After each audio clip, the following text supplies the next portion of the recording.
It's 4:32, so I wish to call to order this meeting of the Monroe County Community Justice Response Committee. It is March the 20th, and I will note for the record that Commissioner Thomas, Councillor Iverson, and Councillor Crosley are with us virtually, and I hope Karen Rinbeck will return quickly. Councillor Iverson, if you're feeling good enough, would you please read the guiding principles?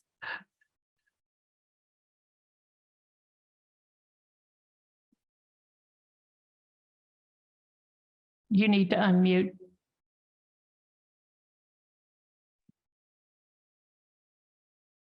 Our guiding principles. Oh, hold on.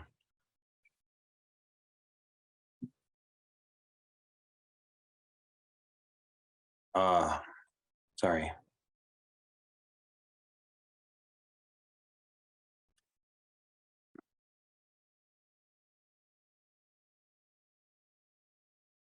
I think so.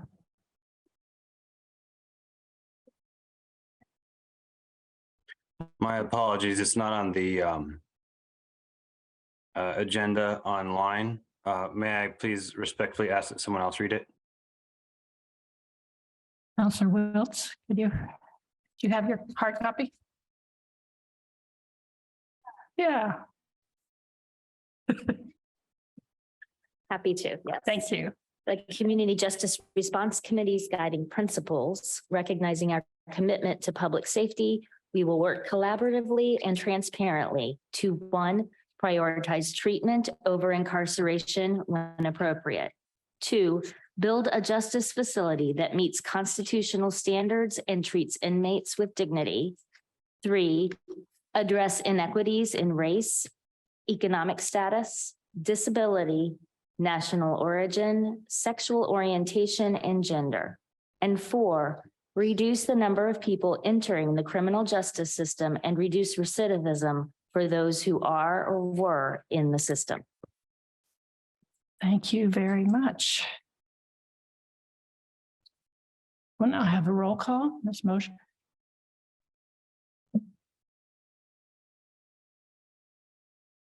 Do roll call. Do you need this? Commissioner Givens, Yes. Commissioner Jones, Yes.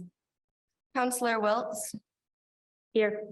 Judge Crothy, Here. Judge Stafford, Here. Sheriff Marte, Here. from the prosecutor's office, April Wilson, Here. and from the public defender's office, Karen Renbeck. Here. And Commissioner Thomas, Councillor Iverson, and Councillor Crossley are all attending virtually. Thank Here. you. Welcome. Yes. Okay, it's now, we'll move on to public comment. First up that we have here today is Maquiba Reese. Would you please come up to the microphone and we'll make sure it's turned on.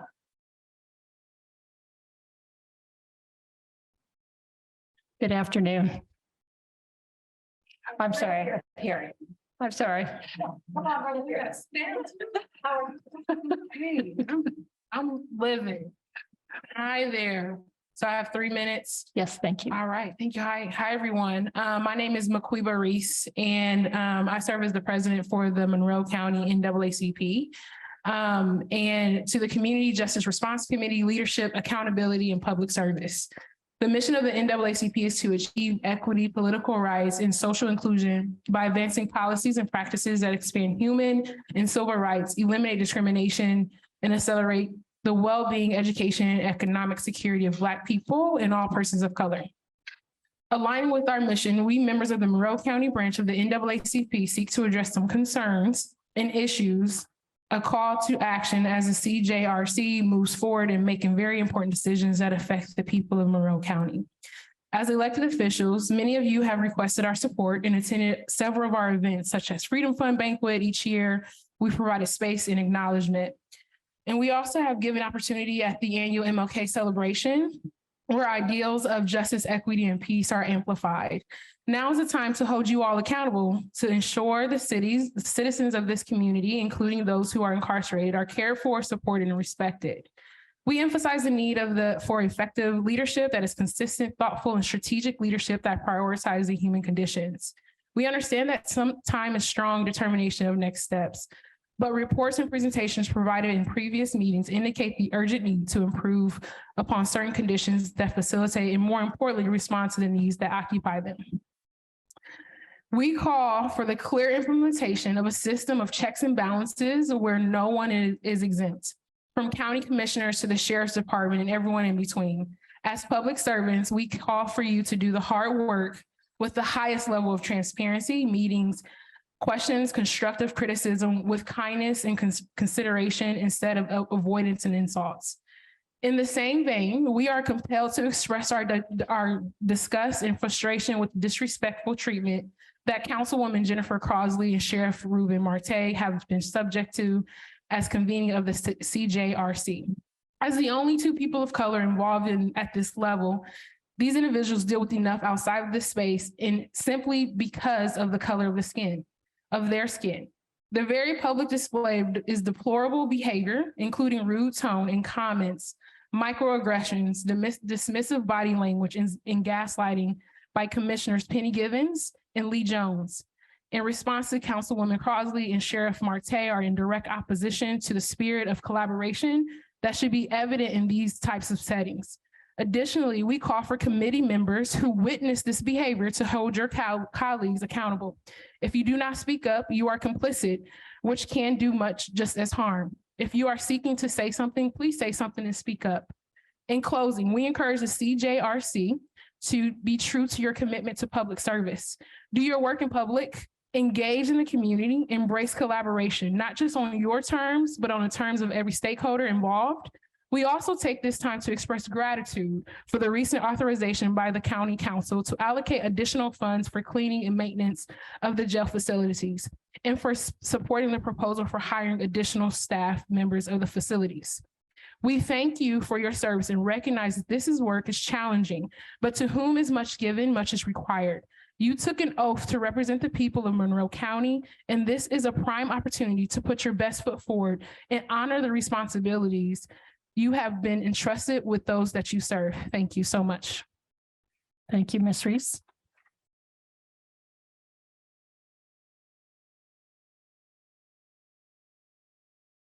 Is there anyone, a participant online who wishes Yes, to? Audrey provide- Williams has her hand raised on Zoom. Okay, Hello, can you all hear me? yes. All right, good afternoon. My name is Audrey Williams, and I am a county resident. I am increasingly becoming discouraged watching these committee meetings. There is nothing more disturbing than watching an ACLU lawyer talk about how detained individuals have been living in inhumane conditions for 15 years. And it seems that the only question that committee members are concerned with is what happens to us if we continue to do nothing. I'm not even sure what to say to that. As it is, this committee is not functional. I would like the individual members of this committee to stop trying to be the best and start trying to work together. Each member needs to learn what it is to compromise and that there are many different ways to compromise instead of just trying to argue further. Perhaps subcommittees could be useful. However, the proposed quarterly full meeting seems far too infrequent to be meaningful for progress to be made in any kind of timely fashion. Many committee members say they are actually willing to meet more frequently than 2 weeks a month, so perhaps the other Mondays could be used for subcommittee meetings, and then the current full committee meetings could be continued on their current schedule. The commissioners also say they would like detained individuals' input on facility development, but there's not enough money to contribute towards improving the current facility while they're talking about a new facility that needs to be built. And so perhaps some of the individuals that have come to speak to this very committee could actually serve on some of these subcommittees. And instead, the $83,000 that has been slated for a survey of detained individuals could be instead given over to improvements of the current facility. It's just very frustrating to see that this committee is so dysfunctional. Last meeting, Judge Stafford provided a land needs assessment based on very rough calculations that she did. And Commissioner Githen's first question to her was, what parameters did she use for those calculations? That is a very valid question. However, Commissioner Githen also seems very offended when people ask her the same question of what parameters is she using when she says there needs to be 25 acres. So it's just very odd that there is no clear communication amongst the committee members, and you all cannot seem to function as an actual committee. Commissioner Githens also seemed somewhat shocked when Council Iverson mentioned that the committee may not provide blanket approval when the commissioners recommend that they would like when the commissioners make a recommendation that they would like when the council reviews what the commissioners recommend. So I would ask that you actually work together and not actually wait until the ACLU refuses to extend their agreement or until somebody decides to sue you all for not actually improving the standards that they are in. Thank you. Thank you, Ms. Williams. Next is Mary Getzey.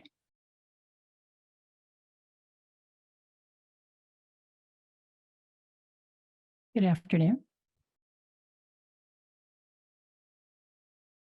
Yes, I heard the discussion at the meetings. I'm a community member and I'm very interested in the progress of this committee and disappointed that you kind of are at a stall. I heard the proposal to break up into committees last time, which would mean going to quarterly meetings.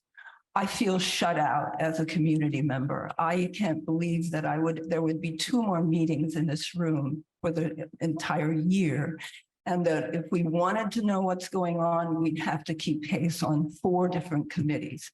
I feel that at the very least, we should have at least 1 monthly meeting, and if not, continuing with 2. I think that's not healthy for the community, for your committee, because you need to, as was stated in the previous one, work to collaborate more, listen to one another, and really help move this process along. And so I would ask that I would vote very strongly against that proposal. Thank you. Thank you.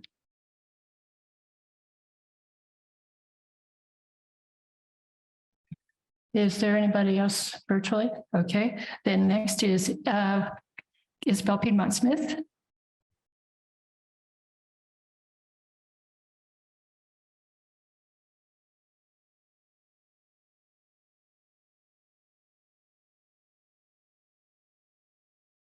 Hello, I'm Isabel Piedmont Smith. I serve on the Bloomington City Council and have for 11 years. I just simply want to say that I'm, as a elected representative for the city of Bloomington, I am eager to know when it's my turn to have input onto the future of community justice in Monroe County. Also, as a long-term NAACP member, I want to just support what Maquiba Reese said earlier. Thank you.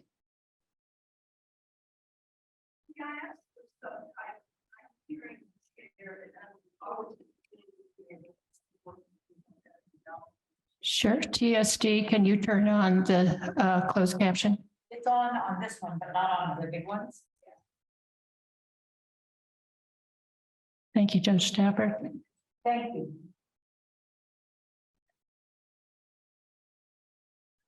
Next, Seth Mutchler.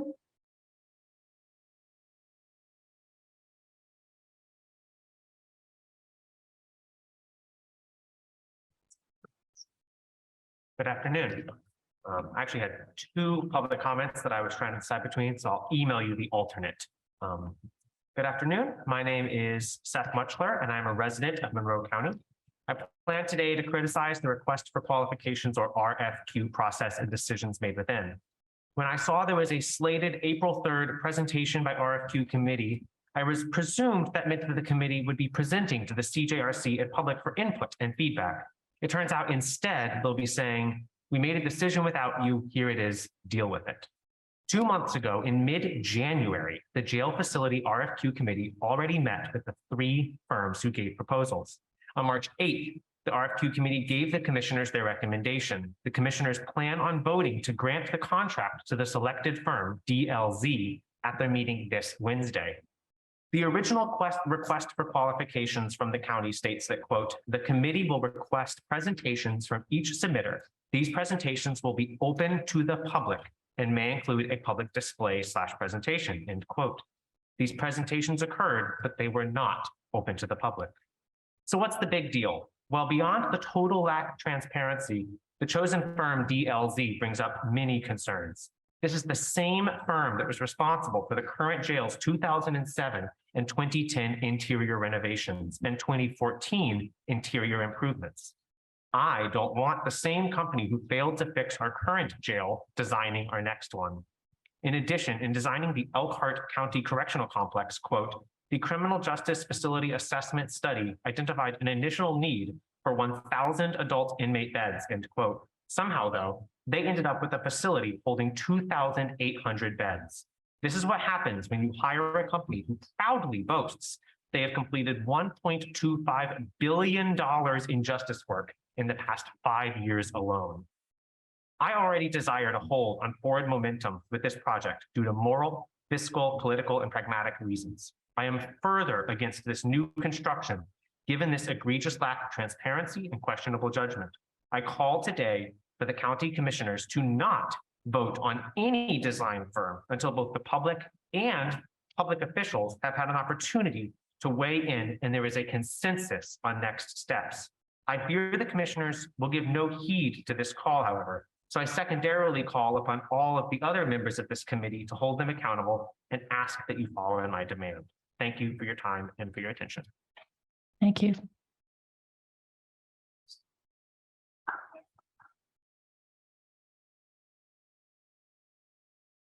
Is there anyone else who wishes to speak? Then if it's okay with the rest of the committee, I'd like to go ahead with our rest of our agenda, seeing as there's no other public comment. They were to be looking at the different facilities that different ones of us have visited. And I thought it would be most productive, if it's okay again, that we go facility by facility and talk about the things we saw, things we liked, things we didn't like, what might impact our decisions. And we thought we'd use the board, write them down, get pictures, flip it around, use the other side for Hamilton. We'll keep going in that vein if that seems a legitimate way to go with stuff. Ms. Wilson. I think that sounds wonderful. I was just wondering if we could start with the Arizona report, just because that would be new information. If that would work for your schedule. How does the rest of, I'm fine with that. There were 3 different facilities in Arizona. So I was counting on Commissioner Thomas to take notes on the board. So make this. Do you want to? Okay. So we'll start then with what we saw in Arizona.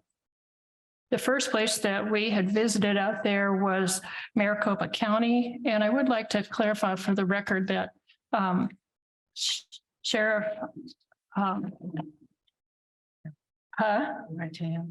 Arpaio ceased being the sheriff out there, I think in 2016.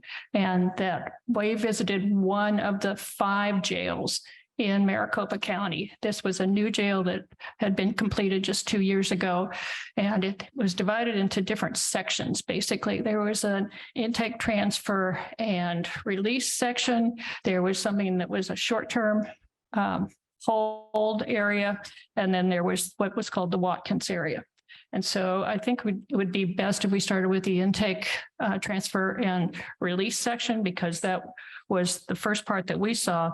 And I want to say this is quite a large facility. The commander who took us through, Captain Mossman, said that if she leaves her office and walks all the way to the Watkins area, it's 5,500 steps. So this is quite a large facility. The actual processing and jail parts of it were a single story, which is what we've all been hearing in terms of what's recommended. The only part that I remember seeing that was second story was where they kept people's possessions. And that was a specially designed room. They had 2 officers that were responsible just for overseeing the people's possessions. They were stored in vacuum packed bags, and there was video on there every day. And every day they did a log of what they were collecting, so that they had a very firm idea of what people's possessions were. So for me, one of the pros was that they had a separate dedicated room with separate dedicated officers that oversaw inmate possessions. Can I ask how many beds are in that facility? Well, that's why I was breaking it down into 3 separate units within there, because the intake and transfer and release, really the only kinds of beds that they had would have been holding cells within that. And so the Well, I guess actually the for people- Watkins For people who use the inmate possession room, I assume they're staying there. part of them, yes. Okay. Some of them were actually then moved on to the Department of Corrections, and if so, then people had to sign a special form for identified individuals to come collect their possessions. Yes. And Commissioner Githens, what was the name of this specific jail that we're referring to? Of the specific jail? Well, the jail part of itself was Watkins. Commissioner Thomas, that's how I think of it. Did you? Yeah, so the first part that Commissioner Githens is talking about is just called the ITR, the Intake Transfer and Release Center. So because it's so big, they also have 2 separate intake areas, one for involuntary and the other for voluntary. And the voluntary would be people that were, say, assigned to do 2 days in the jail by a judge and could come in on their own time. So, but with each of these, they had medical intake, they had search areas, they had, what else? Sorry, I taking notes on fingerprinting, mugshots, everything else that went with it. Each person that came in through the intake was offered a snack and Gatorade. And the staff there said that that made a big difference. The snack was actually prepared on and packaged on site. Commissioner, Councilmember Crossley has her hand up. Oh, sorry. Thank you. Yes.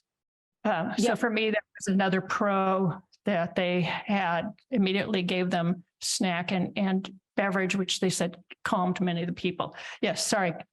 I'm not looking at the screen. I'm looking at my notes. Thank you, Councilor Crossley. Yeah, and you're welcome. Or yes, thank you. I had a similar question as April did, because in preparation for today, I noticed I was a little I know Maricopa County is huge, which was a question that I wondered. I guess I kind of have a 2-part question. So if I can, if that is okay, I was just curious to see, I guess, what is so specific about Maricopa County that we were really interested to go take a look at.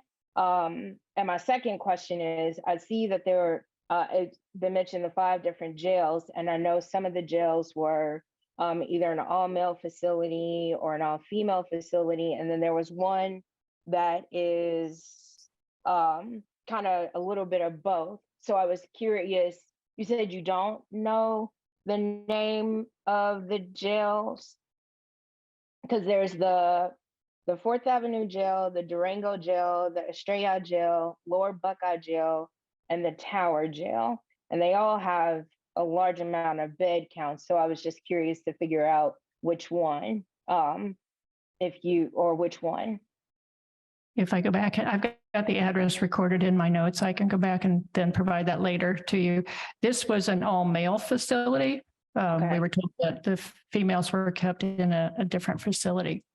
Okay. Okay. And then I just, I'm sorry. No. And then why did we go to this particular?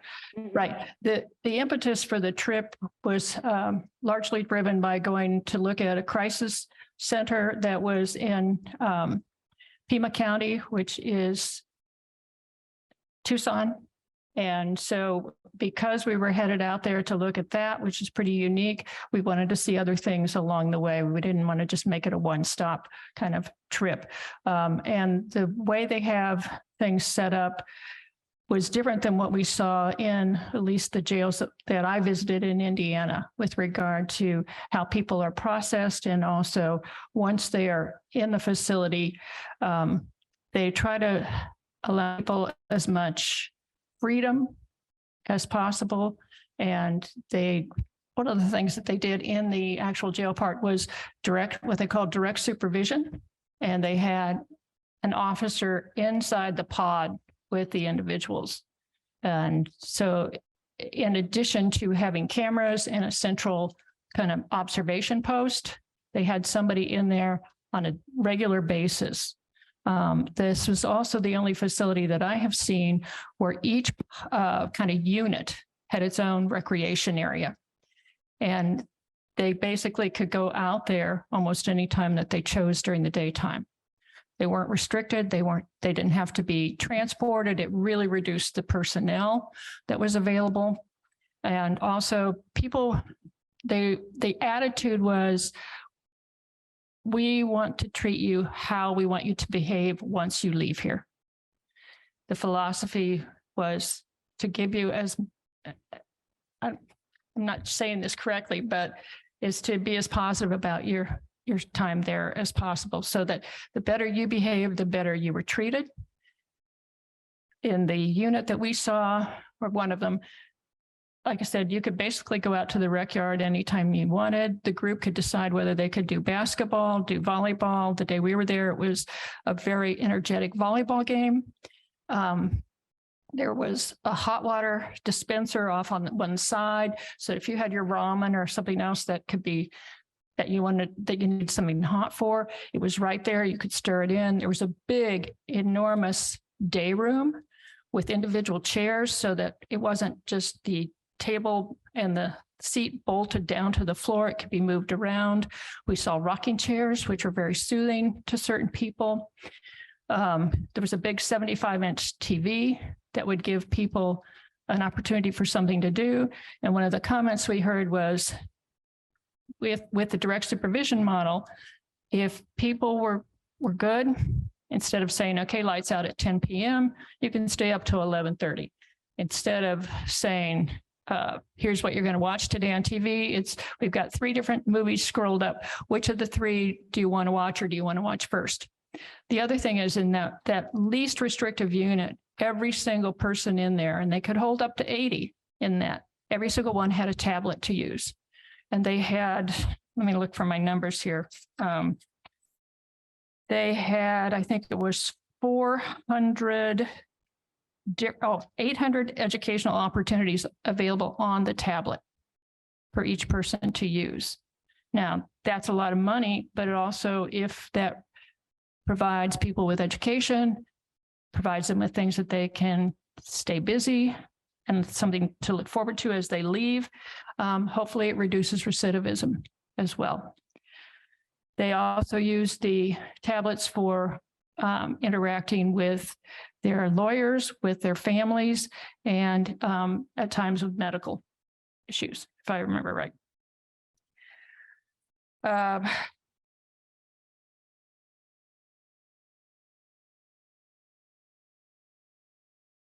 Let's see.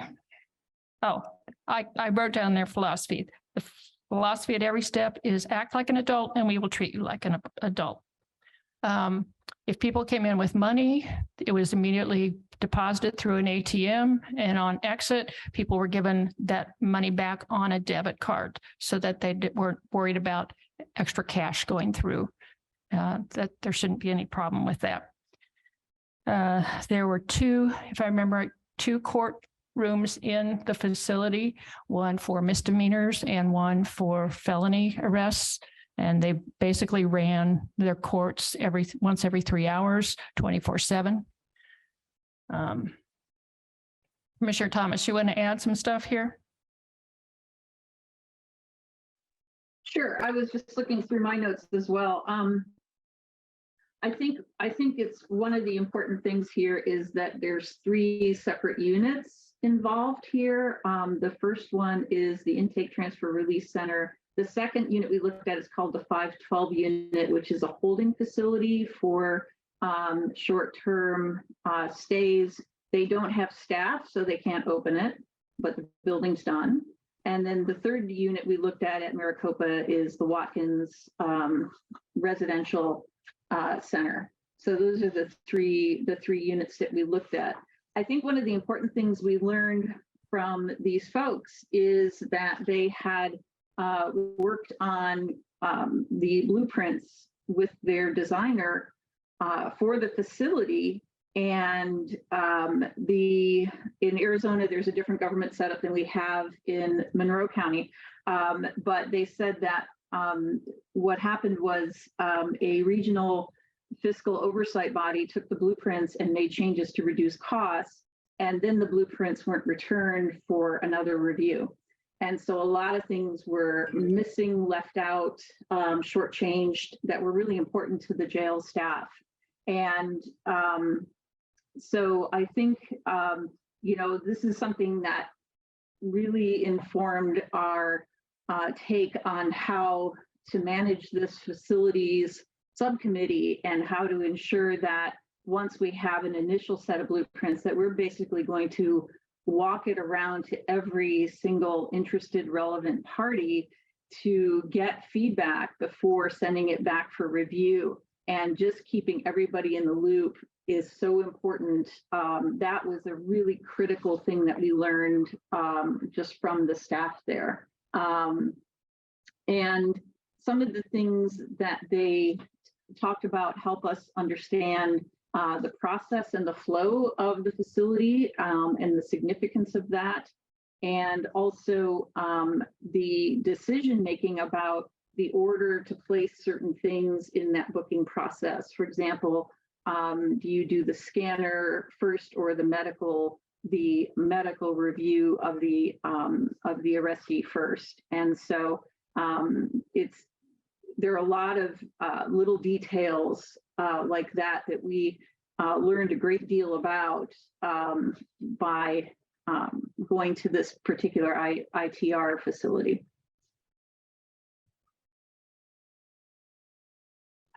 Even in the intake area, there was the attitude of if you act like an adult, we'll treat you like an adult. We saw people napping in a regular chair as they were sitting there waiting for things. They also had somebody who was assigned to review each intake form before somebody was completely processed so that there's a double check on everything to make sure, because we're human, mistakes can be made. So it's just was a double check on things to see that things happened. In the least restrictive unit that we saw, like I said, there was a big, huge day room, and then there were 2 tiers of basically cubby holes. And they didn't have doors on them. Only that outer door to the big, huge living area was what was closed and locked. In the cubbyhole area, there were 10 bunk beds. And in that least restrictive area, again, they actually had shelving for people to keep their individual personal items on. So that was encouraging to see. They did have, though, more restrictive units. And in those more restrictive units, they did have doors on the individual kind of cubbies so that they could move people around. As we were there too, we had left that least restrictive unit, and we walked inside and saw it. As we were leaving, I said, well, what happens if there's a problem? And within 2 minutes, we heard somebody yelling and screaming. And because of the physical setup that they have, and they had what they called a core area, but we've seen similar things in terms of here in Indiana, where there's a single person that's watching out on things. Suddenly, a whole group of people were there to escort that person to the medical unit, which is where the person needed to go. All we heard was them calming him. Whatever his name was, it was, okay, George, talk to us about what's happening. Okay, let's keep moving. And so I think that what I've heard from Sheriff Marte's staff, this kind of an attitude and approach is something that fits with the kind of philosophy that I feel like I've heard from your staff as well. And so this was sort of the physical setup that would support that kind of an approach to how we have people incarcerated. Is that capture? And there were problems. They said there were problems, but the one thing that I would add that particularly caught my attention, well, actually two things. First of all, while all of the furniture was washable, it was soft. It was comfortable for them to sit on. Many other places it sees fold up tables with tiny little round seats attached to the table that could only be comfortable for a child to sit on. I was very impressed by that. I also was impressed by the fact that real efforts were made to keep people entertained, to keep them busy and doing something. They all had assigned tasks that they had to take care of, but there were also game tables. There was the possibility of recreation at any time. There were the tablets, there was a TV.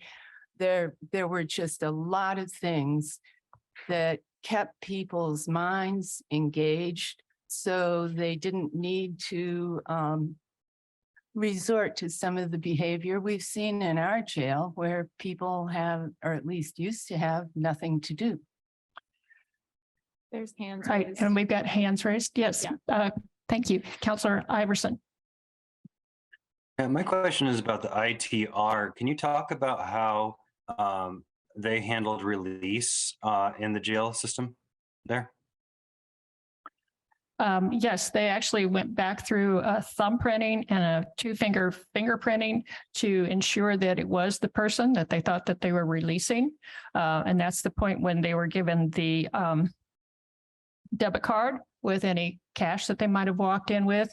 If they came in without shoes, and we've heard this story that has happened here, people enter without shoes. They actually have small slip-ons there that they wear in the facility. They're given those if they came in, and occasionally people come in without clothes or without a lot of clothes. And of course, this was Phoenix, where it tends to be a lot warmer.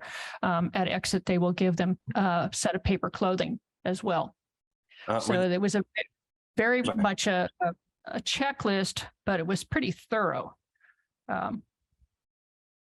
Yes. Were there social service agencies on hand for release, or was there transportation available to folks to get to where they needed to be going? I didn't have that in my notes. I don't know if Commissioner Jones or Thomas can respond to that. I believe that there was a desk space provided in the intake area for service agencies to use. And yeah, I'm not too sure about, they did have buses. We saw them bringing people to and fro. And they kind of announced that buses were what they did at all their jails pretty much. Yeah. And of course, Phoenix is very large and very spread out as well. But it seemed a very planned procedure.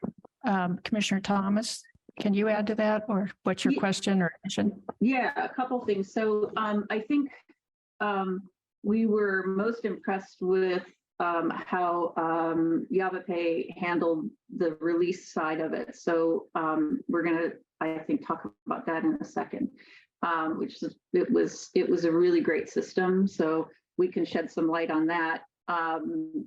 It was much more comprehensive than what Maricopa had.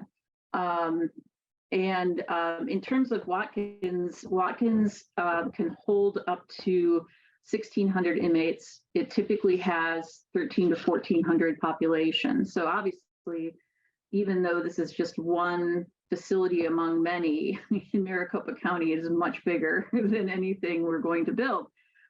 But it's still worth looking at large facilities, small facilities to learn what you can. So this is typically a sentence of under a year. So these are going to be more minimum security. This is a minimum security facility. But what was really impressive is that, so each pod holds 80 inmates. The bunks, as Commissioner Giffen said, are all pretty much open. There's not individual cells. The pod itself is the confined space, which is not always closed anyway. But the recreation space was so important, natural light everywhere. There's 4 classrooms, including a computer lab. There's a court desk center where one officer sort of handles all of the flow of the entire facility at one time. They use the direct supervisor model. There's library of books, there's program rooms, and again, tablets available not just for education, but also to do surveying on and to start programs like NA and AA, and to get hooked into those programs before release as well. The fact is that with this number of inmates, they had 3 to 4 registered nurses on with assistants on staff, plus 1 or 2 medical providers at any time, plus 2 mental health specialists on staff. So the medical needs were taken care of. But also within each pod, there's an interview room to meet with the attorney, chaplain, or others in a more private setting. So really, they took that direct supervision model and really made it work for them, because it is a very calm environment. There's no graffiti anywhere. The facility just seemed to run like clockwork. It was pretty amazing. Very high ceilings as well, which also complements that natural light. And the new jails that we saw all rely on a lot of cameras as well within the facility, but that means fewer staff. And from what we saw, people were more relaxed. The staff especially. They did say that they felt like they needed more storage space. And in fact, each of these pods or units had a small storage space. Each of them had its own program room, and each of them had a small medical exam room in that unit itself, so that people went to the inmates, not the inmates leaving. And again, that reduces the need for staff, which is another plus. They suggested building more staff bathrooms. You know, like I said, the one person the captain that was showing us around said she could walk from her office down into Watkins, and it was 5,500 steps. Well, unless you're building staff bathrooms inside that facility at different points, it makes it much more difficult. I see. I'll get to that in just a second. And pre-COVID, they did do drug rehab and anger management within the facility. And they also suggested that there be a staff break room inside the secure area, so that they weren't having to leave there, especially in case they needed to be called up quickly. But they had quite a nice staff room with free snacks for the staff, a foosball table, and some other stuff that was quite fun. Yes, Counselor Iverson. I'm sorry, Counselor Crossley. I'm looking right at you. Sorry.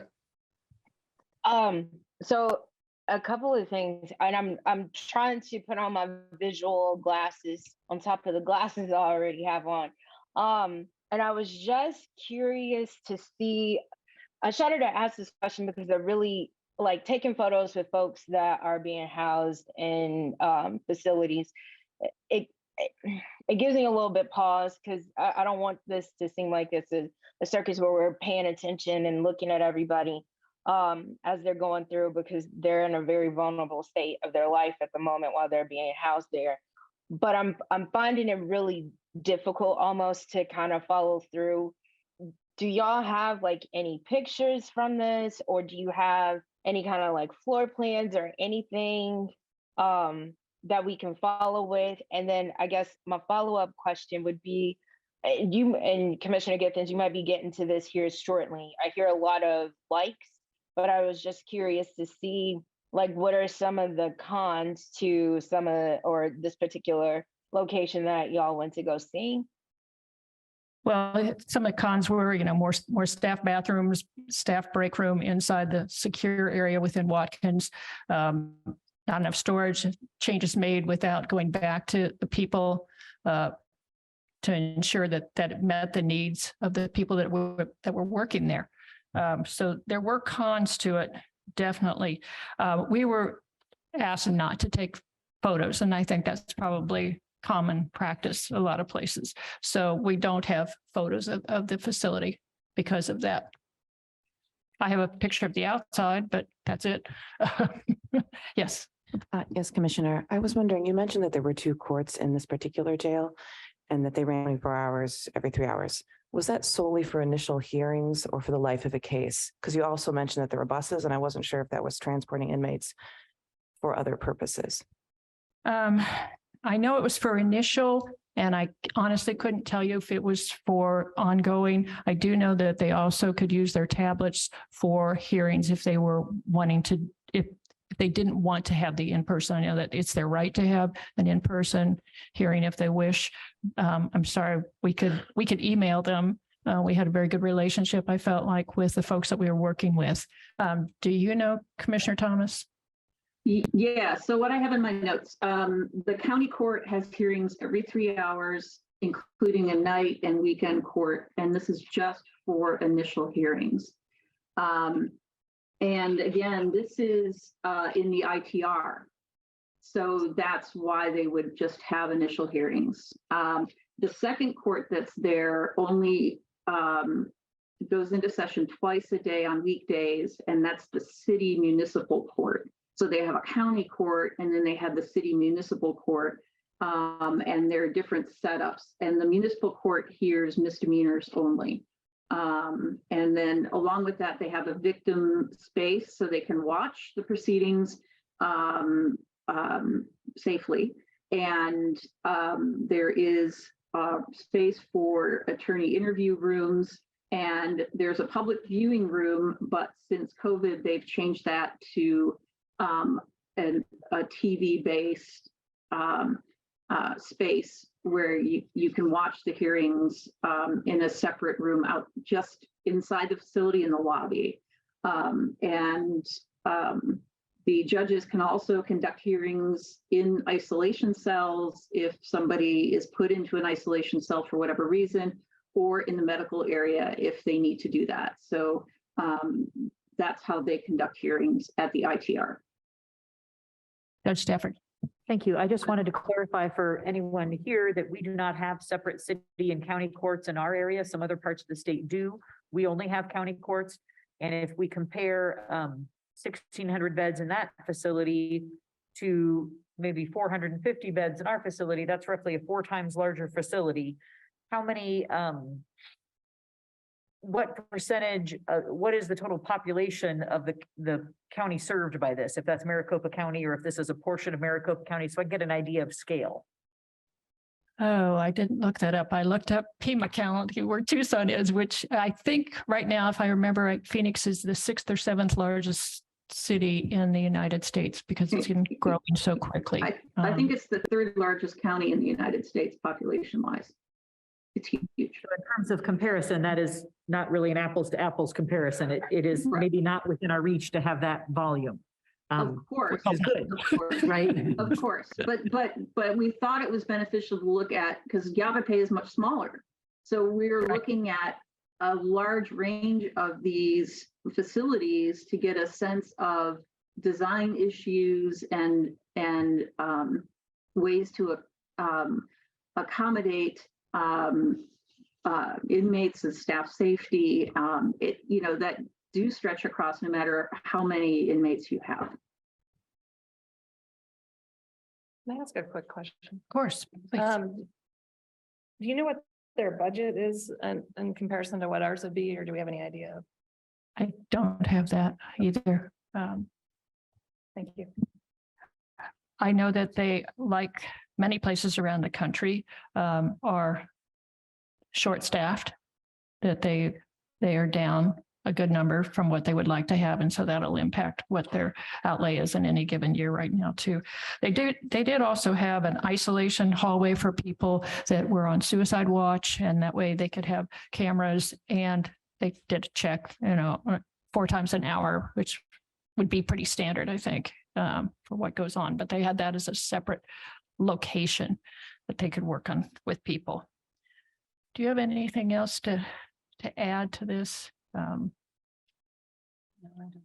I think it's been pretty thoroughly discussed.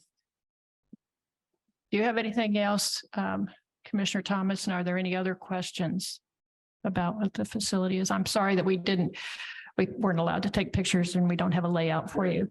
Yes, Counselor Wiltz. I just wanted to make sure everyone was aware that there was a lot of information on these exact facilities broken down by facility on the Maricopa County's, I guess it's the Sheriff's Office website. It's mcso.org. And it's got a lot of great information that kind of summarizes even some of the things that you were talking about. Thank you. So shall we get a picture of this and then move on to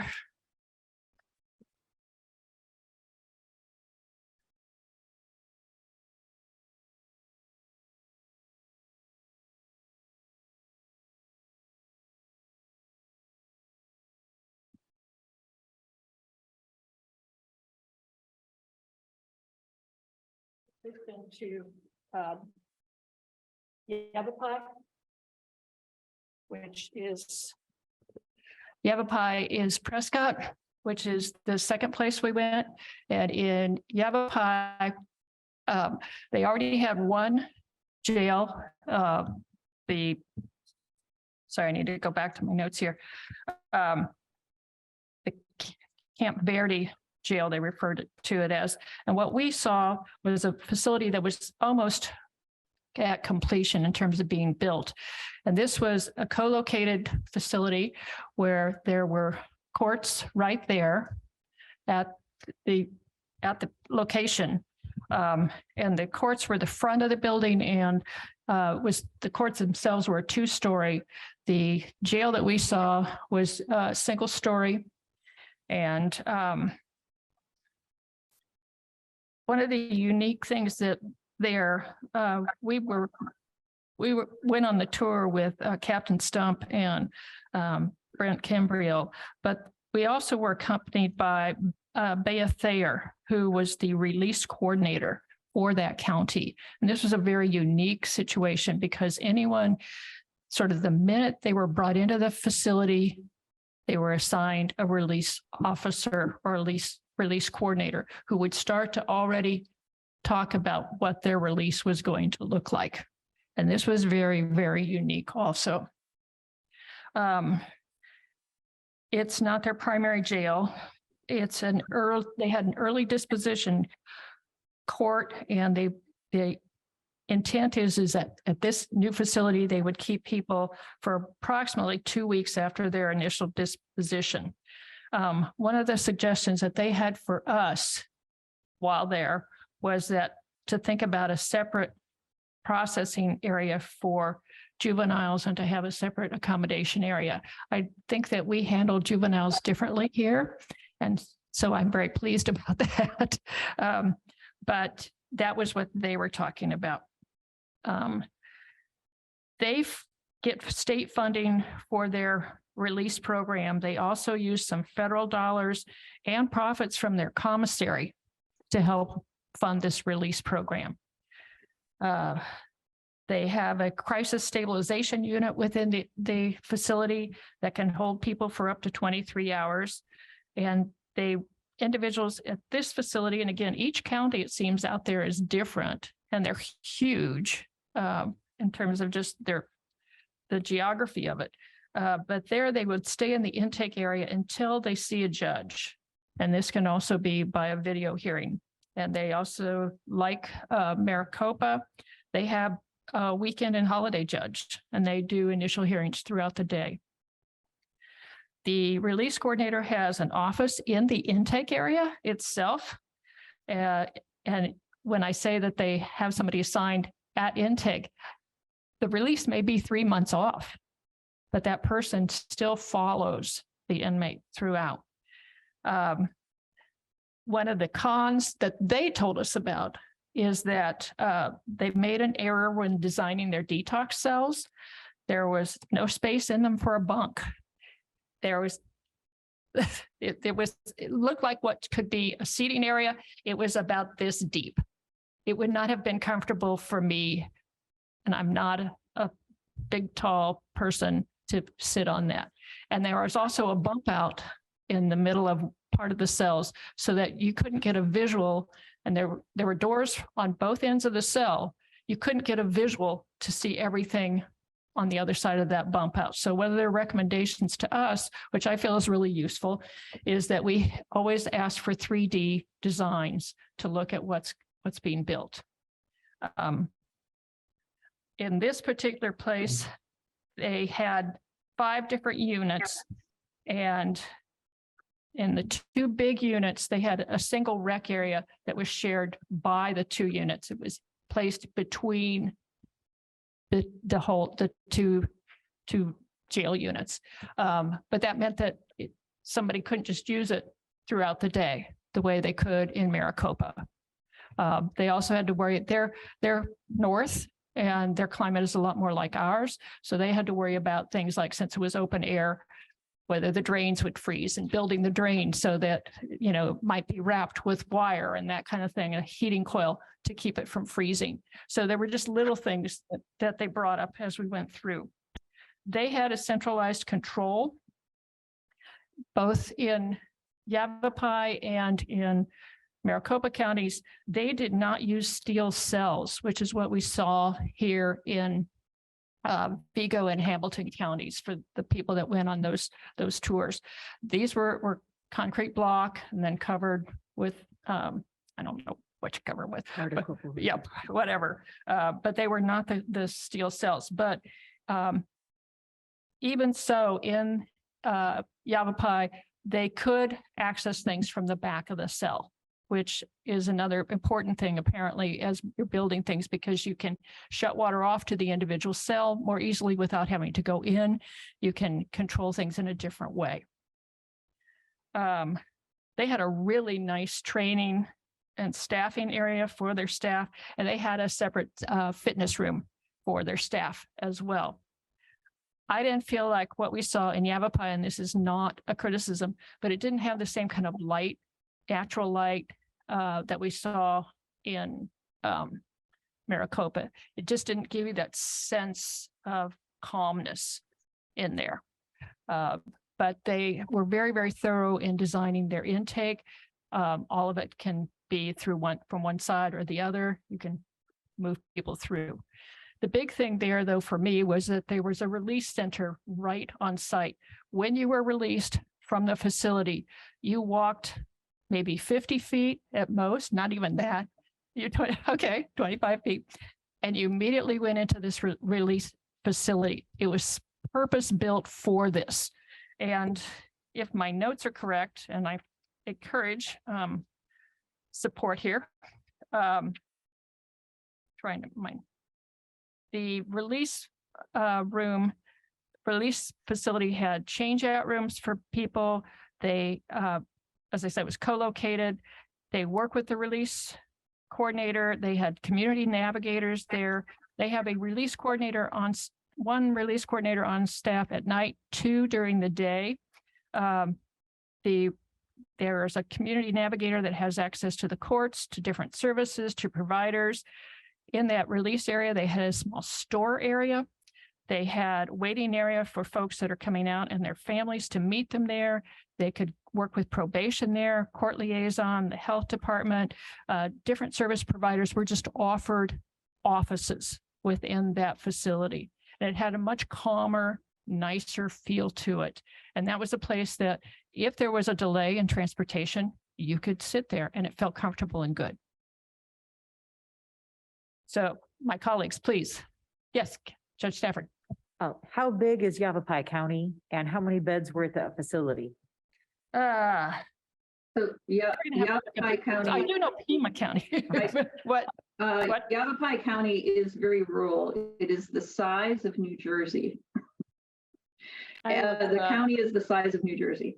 The Camp Verde has 644 beds, which is the facility we did not see. Yavapai, which is the facility we did see, has 152 beds. It is really for intake and holding until first appearance, and then it's a release or book kind of facility. So it's not meant to be a long-term facility, but the Connection Center was so impressive because the backside of it was a mental health crisis center where people could be admitted voluntarily or involuntarily, but the front of it was this release space where somebody from, housing solutions, whatever it might be, can use an office space and actually work with people as they're released. So any social service agency could send a resource person to this connection center and engage with those who are leaving incarceration and to provide the kinds of resources that they need. And we really appreciated seeing that because it went hand in hand with this idea of having a release coordinator assigned right from the moment somebody entered. Because if they went on to Camp Verde if they were booked in for a sentence, and they go to Camp Verde, they still have this release coordinator working with them throughout their entire time. And it's somebody who's going to understand the mental health needs, the treatment needs, housing needs, family needs, and they specifically work with the families of the incarcerated individuals to help understand the needs of the person. So it's not just within the facility itself, but they're actually working in the community as well, which we thought was incredibly valuable. And that was a great addition. One of the key takeaways we got from this connection center and from the way they manage this facility is their planning concept was really incredible, which is to bring services to the inmates rather than bringing inmates to the services. And we really thought that resonated with us because it makes a great deal of sense. One of the things that we saw in this facility were low ceilings. We saw some other things that we didn't really like, but it stood in great contrast to Maricopa, because in Maricopa, they purposefully went away from the institutional look of stainless steel sinks, stainless steel doors on bathrooms in the intake area. They went with what would look like a hotel room kind of furnishing, wood door, ceramic sink instead of stainless steel. And it does really impact the way you view that facility, even just as a visitor. To go in and have the hard stainless steel seats that Commissioner Jones talked about versus having soft furnishings that can be moved around, and having, tables and desk areas that are more comfortable. It really changed the feel of the facility, and that was something we noted because we saw something very different in Yavapai, which is sort of that standard institutional stainless steel toilet, stainless steel sink, stainless steel door in the intake area. And it really does change the perspective of the person in that room. And we think that that's something that's really important to keep note of. They had plans at that facility also for inmates up to 152, that they would have 50 tablets that could be shared among individuals. And then at this facility, they also had built a way oversized stainless steel kitchen with the intent that if there were a community emergency of some sort, that this kitchen could be used to help prepare food for the general community. And that as part of that, they actually had a separate lockup area for inmates in the kitchen so that if people were coming in and out, they didn't worry about somebody trying to leave.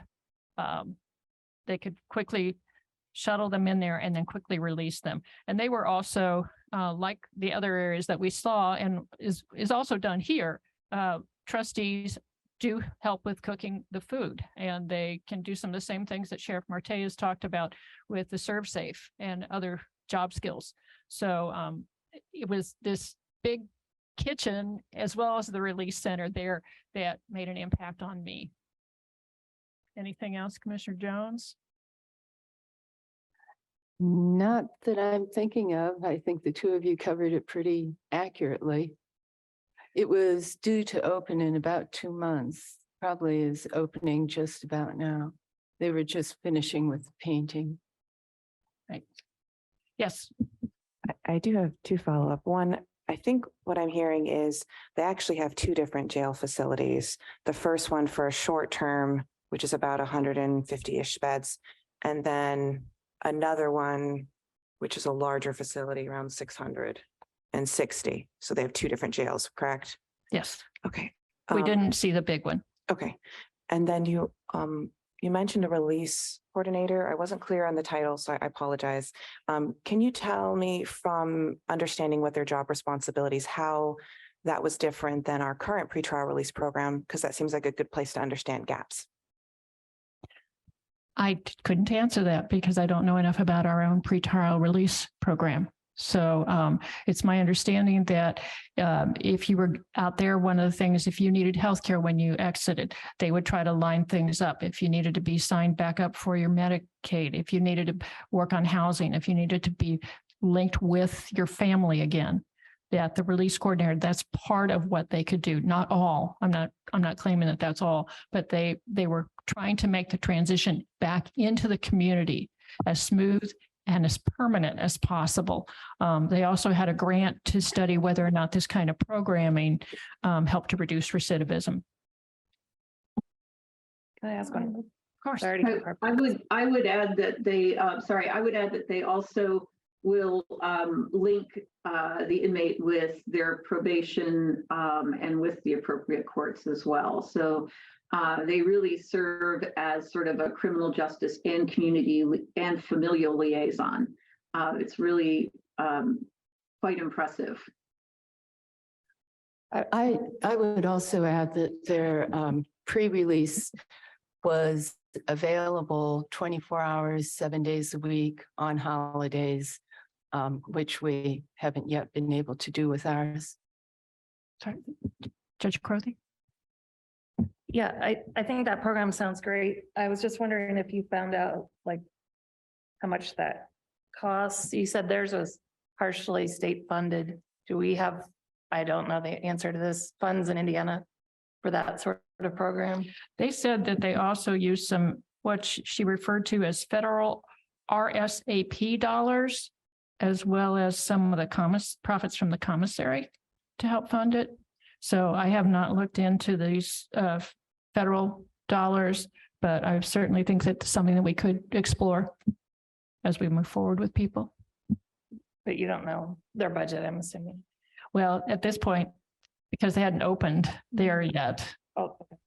Yeah. Thank you. But certainly the release coordinator had already been working at Camp Verde with folks there. Yes, Commissioner Thomas. Yeah, I would just add that one of the things we learned is that our system of funding in Indiana is really backwards. So when we talked about funding, for example, in Tucson, we find out that there's this regional mental health authority or behavioral health authority that ensures that everything's funded and then worries about how to pay for it later. We're going to be facing something very, very different here in Indiana in terms of funding, but it's certainly, I think one of the things that really helps with this connection center is that they offered that office space, the desk space, to any resource in the community that wanted to be there. So they're not paying to put that person there. but it certainly helps those community groups to get the word out and to connect with clients directly. So it's a win-win. Right. Should we move on and talk about what we saw in Pima County in I have a Tucson? question. Sure. Is the release coordinator employed by the sheriff? It was my impression that was, wow, I'll contact Bea. And how many they weren't assigned to all 600 people, right? One person? No, but like the intent Right. was to have three people at least there at that one smaller facility.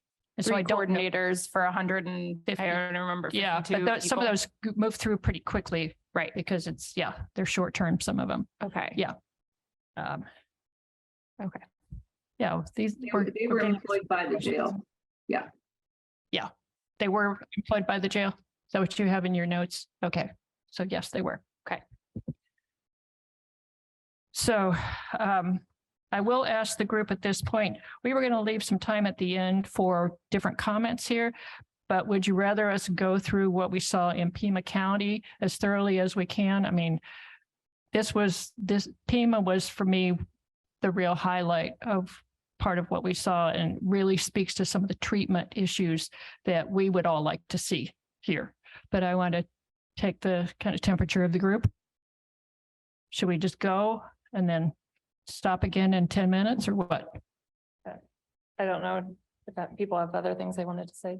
I know that there was email discussion about Sheriff Marte talking. I don't know if you wanted Sheriff to. I Have time invited at the him to end. speak at the commissioners meeting if he wanted, so it would be on tape for people. They wanted. I So- can't speak for him. I don't know. Okay.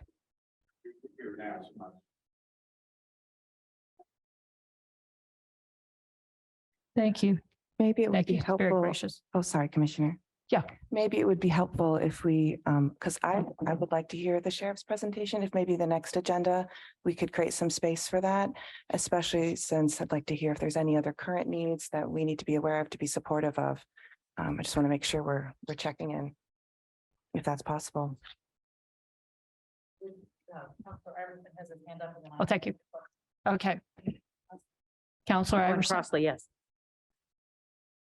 Yes, it was my understanding that we were also going to talk about the jails visited in Kentucky, Ohio, and throughout Indiana.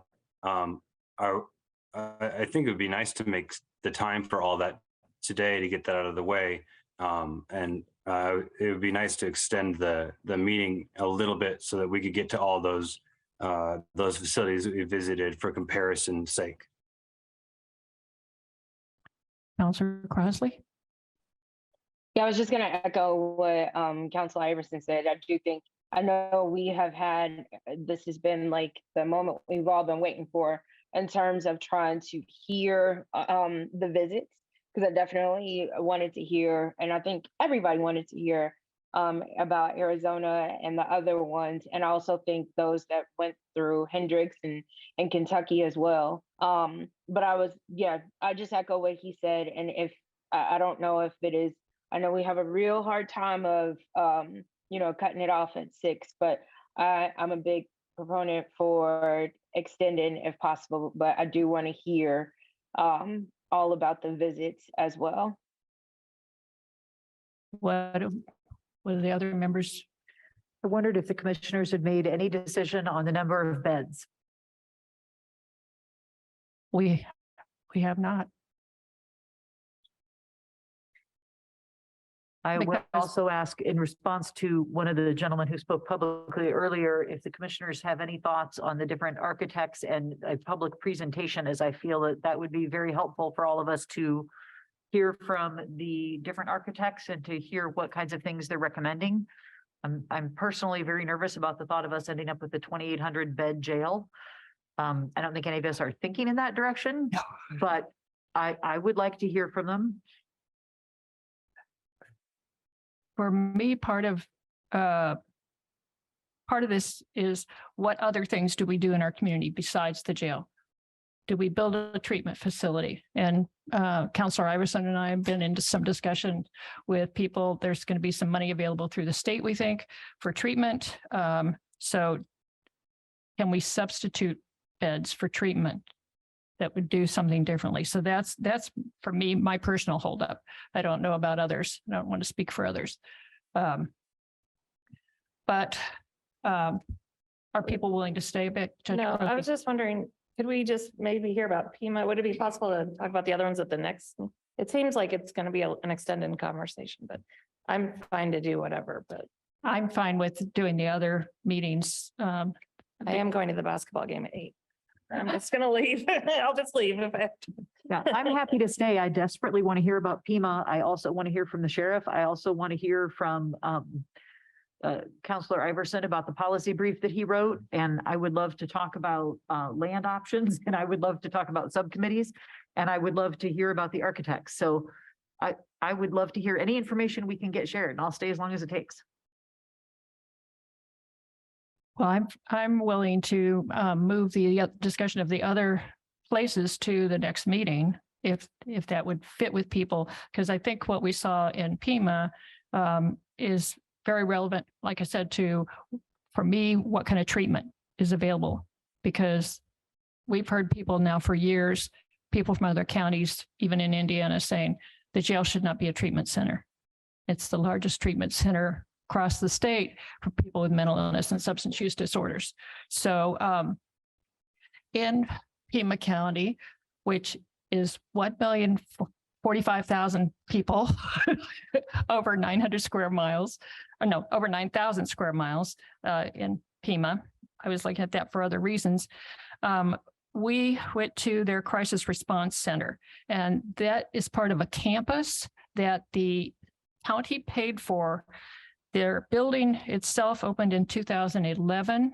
It started, I think, in 2006 that they started building it, but it was a campus that consisted of this crisis response center with a direct hallway, enclosed hallway to their medical center, meaning they're one of the hospitals there. And then right on the same grounds was a mental health center, an inpatient facility. But with the crisis response center, there was no wrong door. It served adults and juveniles, voluntary and involuntary admittance. Their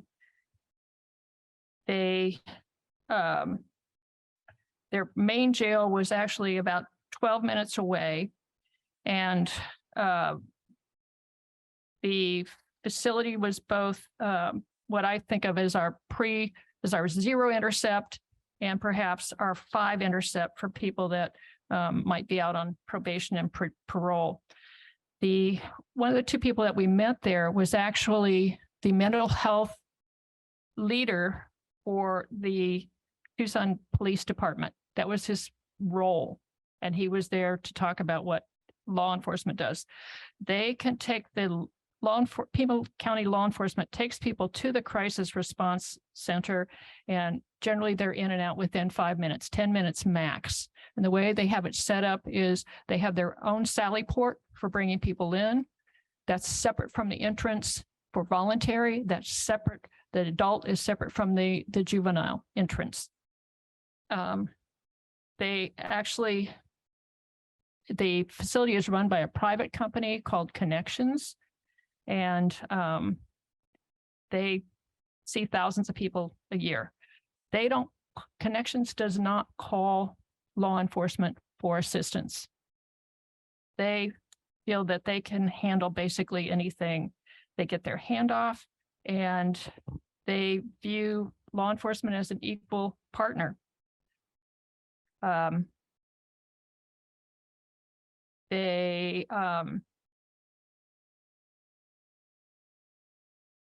Let's see, sorry. They do a very quick assessment, no matter how old the person comes in, and then they decide whether or not to admit or to refer on. That referral on may actually be to the medical center, depending upon what kinds of issues they're facing. The facility is secure. They said that they would be happy to have our local law enforcement come and view what they have there. They can also serve as a detox center. They are, let's see. Sorry, I didn't get a chance to type all this up the way I wanted to. But the main county detox center is actually separate then from the jail. This is a least restrictive environment. And it also, for them, they figure that it's the least costly, and they were able to refer us on to some written published information. They also suggested that we look at what's going on in Albuquerque, New Mexico. Their state, as Commissioner Thomas said earlier, they actually have a regional health funding mechanism. And so what they do is they say, anybody that comes in the door, we will cover the first 24 hours of the stay. You don't worry about it. We'll take care of it. We'll figure out the funding. And that's covered by regional behavioral health through a block funding that they have. And then usually people are there for about 3 days, youth sometimes longer, but then it goes to either Medicaid or private health insurance funding. They do not do this as a fee for service basis. It's taken care of other ways. They also have some SAMHSA and county funding, but they figure that they save enough with not incarcerating people that this makes sense. They do, like I said, they do initial assessment, which is sort of like a triage, but then within 24 hours, they do a full assessment and figure out what's needed. They don't do any therapy short-term because people are there for 72 hours.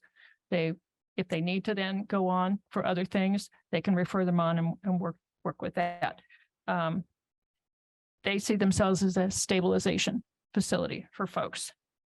And they said that oftentimes people are referred by family and friends and even schools, welfare system.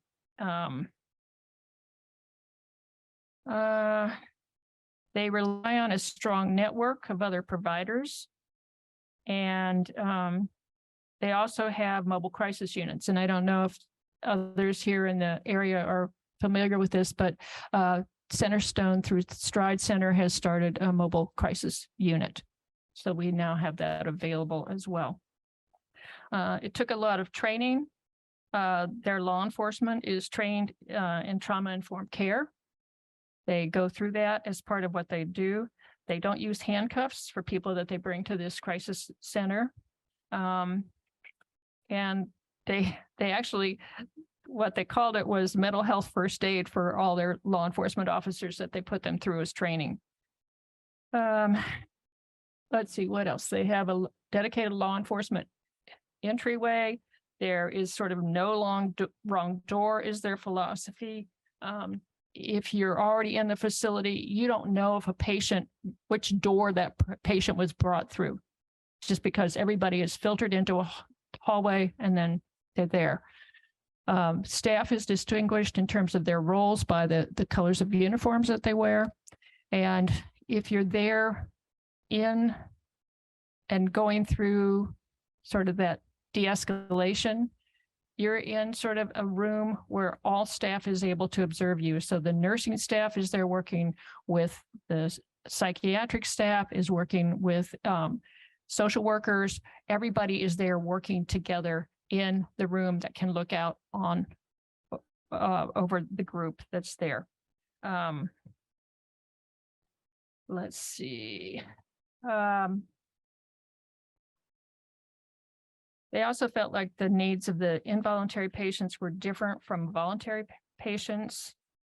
And I don't know. They use more of a medical model, I guess, is also, it was not a correctional model. So I think that was important. Their people that work there were in scrubs, so they looked much more like medical personnel all the time. And they offered to have us even go along on ride-alongs with their law enforcement to see what happens when they pick someone up. So I just felt like it was a very, very different approach, and something that, again, I would like to see us move toward, because I think it does work to the care and not the cages that we all are seeking. I'm sorry, I've talked too long. Commissioner Jones or Commissioner Thomas, what else do you have? I think the thing that really struck me was the police officer who was also going through it with us. And it was clear that there was really strong buy-in from the officers, that they saw this as a really reasonable alternative and were very willing to work within the system. And that was very reassuring to see. Commissioner Thomas. Yeah, I would add, spot on everyone. I would add that the system works really well with 988 and then a mobile crisis unit. And so they talk about, you know, what percentages of people end up being treated just using 988, and then another percentage that is addressed to the mobile crisis services that they have. So we're really excited to see how that could help us in Monroe County as well, since we now will have that. But one of the things that really struck me was that what we're missing in this community, and something that we need to think about, is that the only way you could have a short-term crisis center like this is by having a long-term residential treatment center somewhere. And we just don't have that, and we really need it. So that's the thing that I think worries me the most. Thanks. I do have a procedural question. So the individuals that were brought to this crisis center, were those individuals who were facing possible criminal charges, or there were ones that came in contact with law enforcement for, say, through a welfare check? I'm trying to figure out the percentage of individuals who, did any of them end up getting criminal charges, or trying to understand the function? This to me was so that people weren't, it was an approach that didn't talk about arrest. It was an approach that talked about care and people in crisis and helping them get through that crisis without having to involve law enforcement. But it was law enforcement that would often do the transport. I don't know if that's a satisfying answer or not, but that was the impression that I got. So maybe in response to a welfare check. It might have been. It could have been the schools also, but they describe people, you know, maybe as somebody, and some of us may have seen this also even in our local community, that's just having a psychotic breakdown, and they don't need, that person is in need of care, not in need of incarceration. And so that's the kind of attitude that it was mental health that took priority, or the acknowledgement that that's what's needed. I appreciate that. Sorry, I was trying to understand how the diversion program, if it was a diversion program, worked to get better educated about it. Sure. But it sounds like we're not sure if it was diversion in that same type of vein. They didn't refer to it that way. They didn't use those terms. But in many ways, it was that zero intercept, so that people never get to the point where law enforcement is really called in as a law enforcement agency. They're there more to help with the mental health of people. Judge Crothy. Yeah, if they're involuntary, do you know if a judge was sending them there, like on a mental health commitment? Is that what, like not a commitment, but an emergency? Yes. Okay. Yes. That was our understanding anyway. Judge Stafford. Thank you. I would be thrilled to have something like this available, even in my civil cases. And again, I don't have a criminal docket. I have a civil docket. I frequently have parents filing for orders of protection against their children due to mental health and substance use issues that make the adult child unsafe in the home. I have spouses with the same situation. I could make 2 or 3 referrals a week easily. What my concern is on funding. Does this county have the ability to pay for a long-term, not maybe in a long-term, but at least a short-term facility, and to provide staffing who are highly competent and skilled on a long-term basis? I would love the answer to be yes, but that's why I'm asking the question, is because I'm afraid the answer is no. Well, I think that that's one of the things that Commissioner Thomas talked about earlier, is that they have this regional health kind of funding mechanism in Arizona. And we would have to be digging for both state and federal monies to assist with this.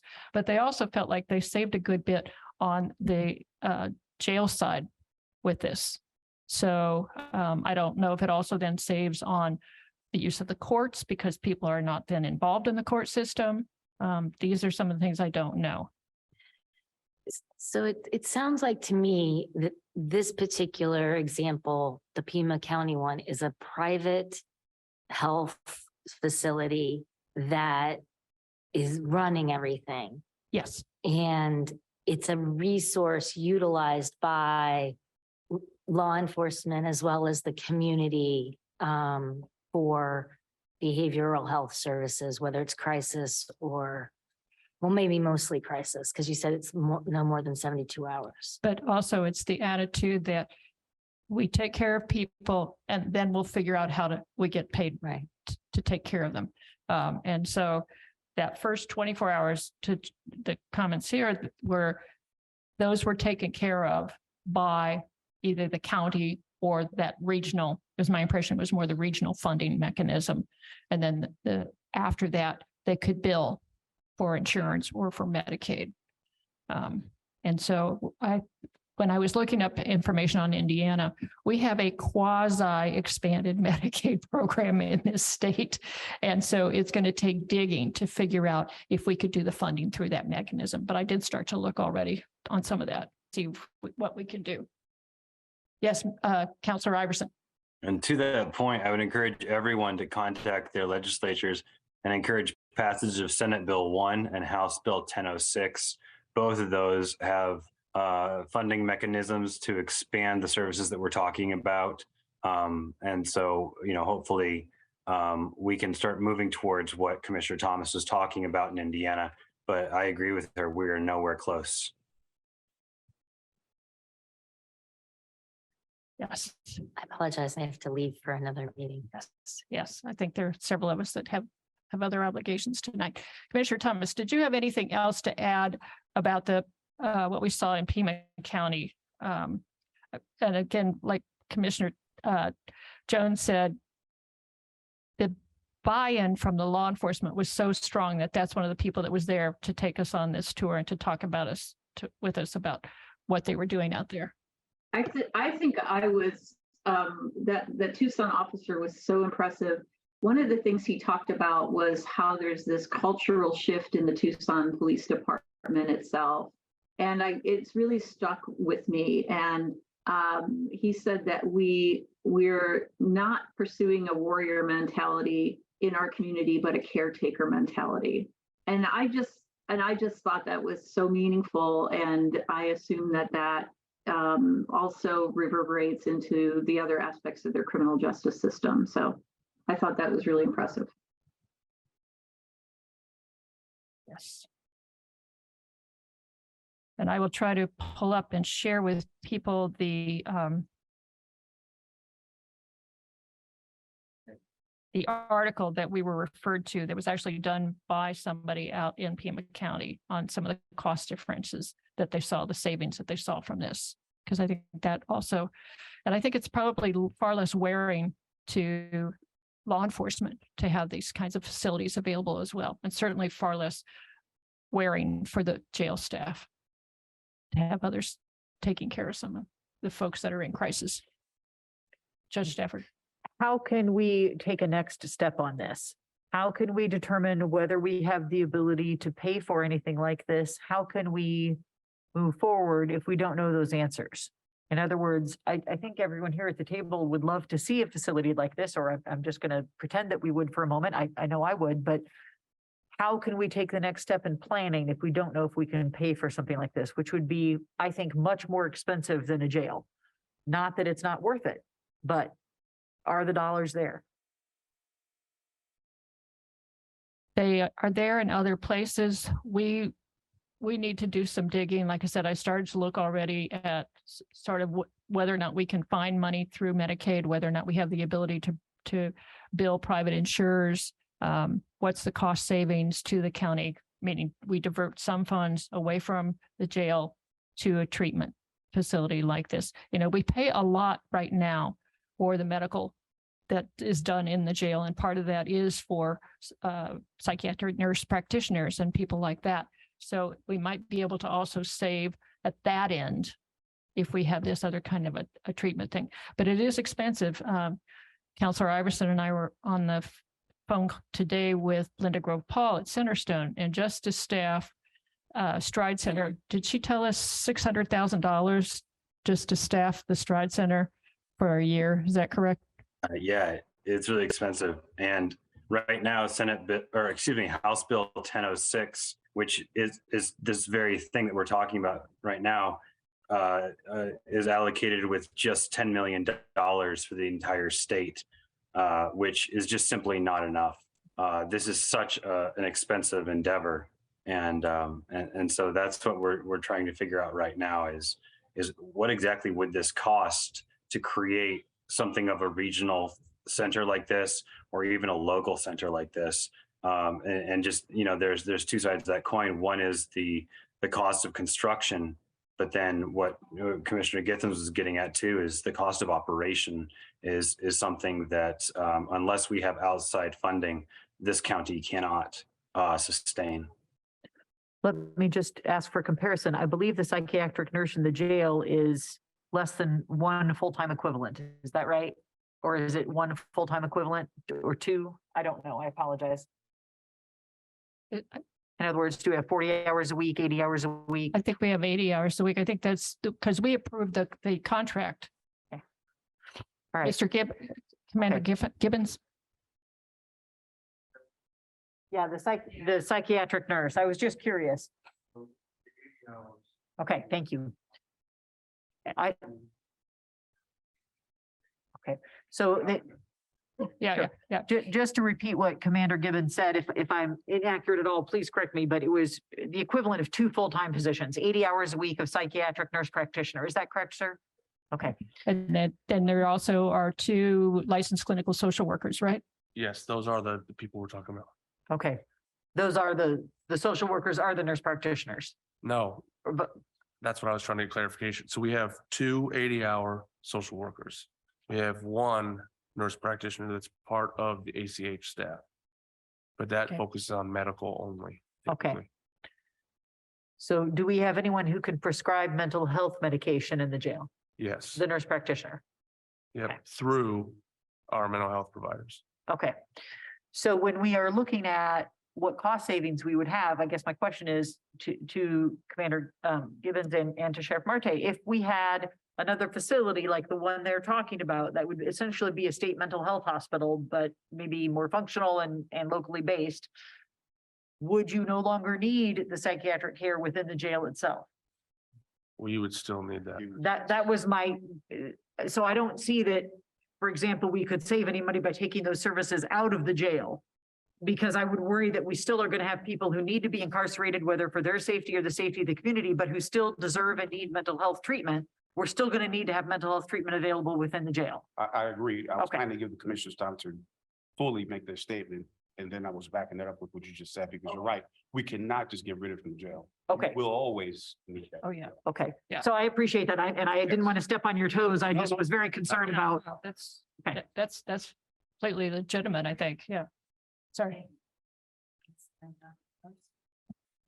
Yeah, it's by not incarcerating that we save money. Yeah. Of course, and and if that's possible, but of course, sometimes people commit crimes who are also mentally ill, and therefore we have, We we know. will need services in both places. Yes, yes.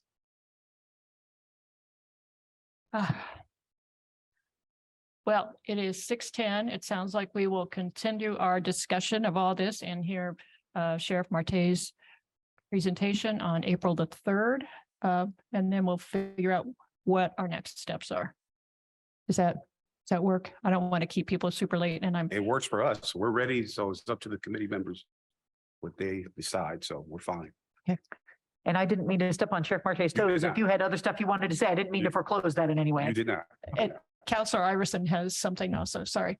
I just wanted to clarify that I'm hearing correctly that the Sheriff Marte will have time on the agenda for our next meeting.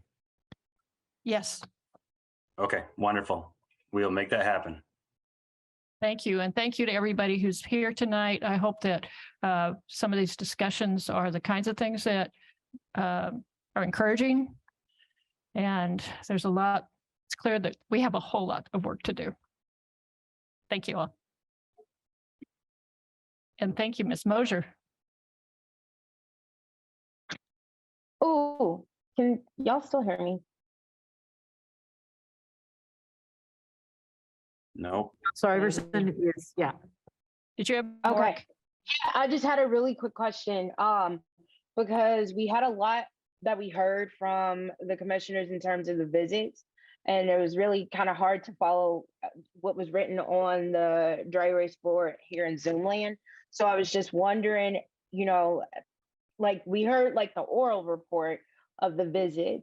I guess with the continuation of more talks about visits in April 3rd, are we going to have a written report so that we can all go back and defer that can be put on the CJRC's website on the county? Can we do that if possible? We'll have at least notes from tonight, and I'm taking pictures of what we've had up on the board. I'll work with others to see what seems appropriate at this point. Councillor Iverson? Yeah, I just wanted to point out that copies of the policy brief that was written by numerous county council members is there for you. I would encourage you to look at page 2, where we make a recommendation for bed size. And I would encourage you also to look at page 3, where there is a timeline that is referenced from the DLZ proposal that gives a lot of clarification. There's a couple pieces of the chat here in Zoom from Lisa Young. And I think there's a lot of questions on how we're going to work on this, what the future is going to look like. And I think page 3 kind of helps clarify that. So please do take a look at that and trying to provide some clarity on the process here. Thank you.